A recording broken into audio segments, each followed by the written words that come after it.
Letetia Cristian Tyler was technically the First Lady of the United States for approximately a year and a half. She couldn't really perform her duties due to her worsening health. She had suffered a stroke in 1839 that left her permanently disabled. She died of a second stroke in 1842, becoming the First Lady to die while holding that title.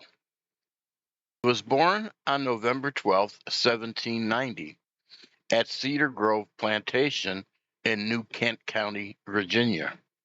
She was the daughter of a wealthy planter. She did not receive a formal education, but she was schooled in the ways of a lady of a southern plantation. The Christian family and the Tyler family knew each other, and that is how they met. They married on March 29th, 1813. Her father wasn't crazy about John Tyler, mainly because Tyler was a Jefferson man. They built a home on land held by the Tyler family on their Greenway plantation. Letitia's parents died shortly after they were married, and she received a healthy inheritance. She would be left alone almost immediately when John went to fight in the War of 1812. They had 9 children together, but 2 of them died in infancy.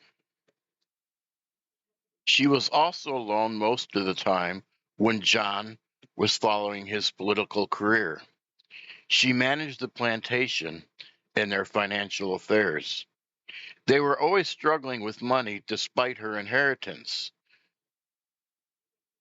Between their children and his politicking, money was generally tight. Not that they were poor or anything like that.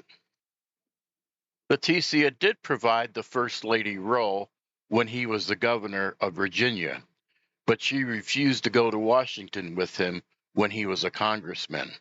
She didn't like the living conditions in Washington, D.C. Her health was not good through most of her life. The eldest daughter looked after her, and John twice set politics aside to be with her. Her health got worse after her first stroke in 1839.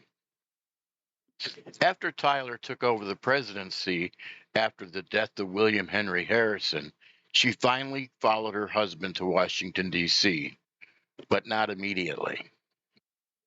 When in the White House, she spent most of her time in the upstairs living quarters of the White House. She suffered a second stroke on September 9th, 1842, and died the next day at the age of 51.